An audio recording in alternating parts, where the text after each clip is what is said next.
Operation सिंदूर के बाद केंद्र सरकार पाकिस्तान को कूटनीतिक तौर पर घेरने के लिए एक ऑल पार्टी डेलीगेशन बनाने जा रही है।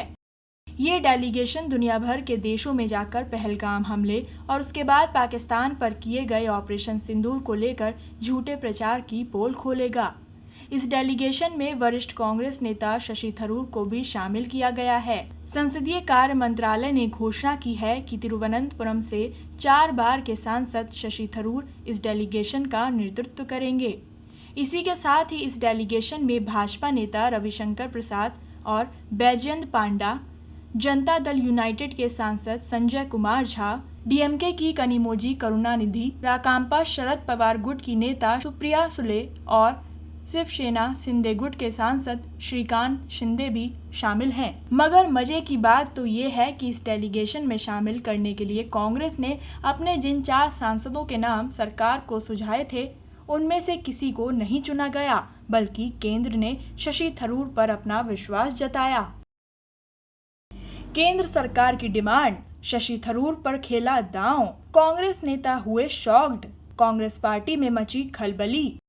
कांग्रेस महासचिव जयराम रमेश के अनुसार केंद्रीय मंत्री किरेन रिजिजू ने 16 मई की सुबह कांग्रेस अध्यक्ष मल्लिकार्जुन खड़गे और लोकसभा में विपक्ष के नेता राहुल गांधी से फोन पर बात की थी और उनसे ये अनुरोध किया था कि वो पाकिस्तान प्रायोजित आतंकवाद पर भारत की स्थिति स्पष्ट करने के लिए विदेश भेजे जा रहे डेलीगेशन में शामिल करने के लिए 4 नाम सुझाएं। 16 मई की दोपहर तक लोकसभा में विपक्ष के नेता ने संसदीय कार्य मंत्री को पत्र लिखकर कांग्रेस की ओर से आनंद शर्मा, गौरव गोगोई, डॉक्टर सैयद नसीर हुसैन और राजा बरार के नाम दिए। भारत सरकार का ये 7 सदस्यीय ऑल पार्टी डेलीगेशन 23 मई से 10 दिवसीय राजनयिक मिशन पर रवाना होगा। Washington, London, Abu Dhabi, Pretoria और टोक्यो जैसी प्रमुख राजधानियों का दौरा करके ये डेलीगेशन आतंकवाद पर भारत की जीरो टॉलरेंस पॉलिसी और ऑपरेशन सिंदूर के तहत हाल के घटनाक्रमों के बारे में विदेशी सरकारों को जानकारी देगा। आपको बता दें कि 22 अप्रैल को पहलगाम आतंकी हमले के जवाब में भारत ने ऑपरेशन सिंदूर लॉन्च किया था।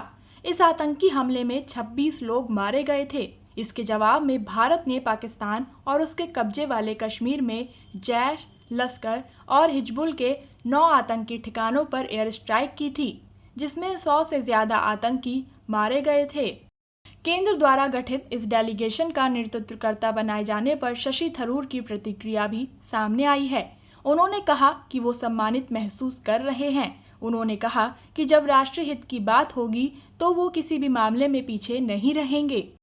उन्होंने एक्स पर एक पोस्ट में लिखा, मैं हाल की घटनाओं पर हमारे देश का दृष्टिकोण प्रस्तुत करने के लिए 5 प्रमुख राजधानियों में एक सर्वदलीय प्रतिनिधिमंडल का नेतृत्व करने के लिए भारत सरकार के निमंत्रण से सम्मानित महसूस कर रहा हूं। जहां राष्ट्रीय हित शामिल हो और मेरी सेवाओं की आवश्यकता हो तो मैं पीछे नहीं रहूंगा। वहीं कांग्रेस द्वारा सुझाए गए नामों पर भाजपा नेता अमित मालवीय ने सवाल उठाए हैं। उन्होंने एक्स पर लिखा कि कूटनीतिक बैठकों में भारत का प्रतिनिधित्व करने के लिए कांग्रेस पार्टी का चयन न केवल दिलचस्प है, बल्कि ये बेहद संदिग्ध भी है। उदाहरण के लिए भारत का प्रतिनिधित्व करने वाले डेलीगेशन में शामिल करने के लिए कांग्रेस ने सैयद नसीर हुसैन का नाम सुझाया। ये वाकई चौंकाने वाला है।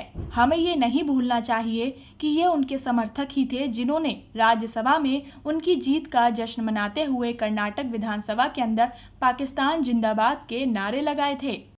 मालवीय ने लिखा कि गौरव गोगोई के बारे में जितना कम कहा जाए उतना अच्छा है।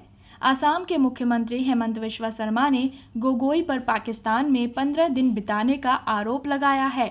उन्होंने कहा है कि गोगोई के सीमा पर आगमन और प्रस्थान को अटारी बॉर्डर पर आधिकारिक रूप से दर्ज किया गया है। शर्मा ने आगे दावा किया कि गोगोई की पत्नी एलिजाबेथ भारत लौटने से पहले 7 दिनों तक उनके साथ इस्लामाबाद में थीं। भारत लौटने पर गौरव गोगोई लगभग 90 युवाओं को पाकिस्तान दूतावास ले गए। कथित तौर पर उनमें से कई को पता नहीं था कि उन्हें कहां ले जाया जा रहा है। मालवीय ने आगे लिखा कि असम के मुख्यमंत्री हेमंत बिस्वा शर्मा ने आरोप लगाया है कि गौरव गोगोई की पत्नी एलिजाबेथ ने पाकिस्तानी सेना के साथ संबंध बनाए रखे और पाकिस्तान से वेतन प्राप्त करती रहीं, जिससे राष्ट्रीय सुरक्षा और हितों के टकराव पर गंभीर सवाल उठ रहे हैं। ऐसे गंभीर आरोपों का सामना कर रहे सांसदों पर भारत का प्रतिनिधित्व करने का भरोसा कैसे किया जा सकता है? खासकर पाकिस्तान से जुड़े मामलों में कांग्रेस क्या संदेश देना चाह रही है और वास्तव में किसके हित सध रहे हैं? अमित मालवीय ने एक दूसरे पोस्ट में लिखा कि शशि थरूर की वाकपटुता संयुक्त राष्ट्र के अधिकारी के रूप में उनके लंबे अनुभव और विदेश नीति के मामलों पर उनकी गहरी अंतर्दृष्टि को कोई नकार नहीं सकता। तो कांग्रेस पार्टी और खास तौर पर राहुल गांधी ने उन्हें विदेश भेजे जाने वाले बहुदलीय प्रतिनिधिमंडल में क्यों नहीं शामिल किया, ताकि वो प्रमुख मुद्दों पर भारत की स्थिति स्पष्ट कर सकें? क्या ये असुरक्षा है, ईर्ष्या है, या फिर हाईकमान की जी हजूरी नहीं करने वाले किसी भी व्यक्ति के प्रति असुरता है? वहीं केरल कांग्रेस ने कहा कि भाजपा में प्रतिभावान नेता नहीं है, इसलिए उसे अपनी सरकार का पक्ष रखने के लिए शशि थरूर जैसे कांग्रेस नेताओं की जरूरत पड़ रही है।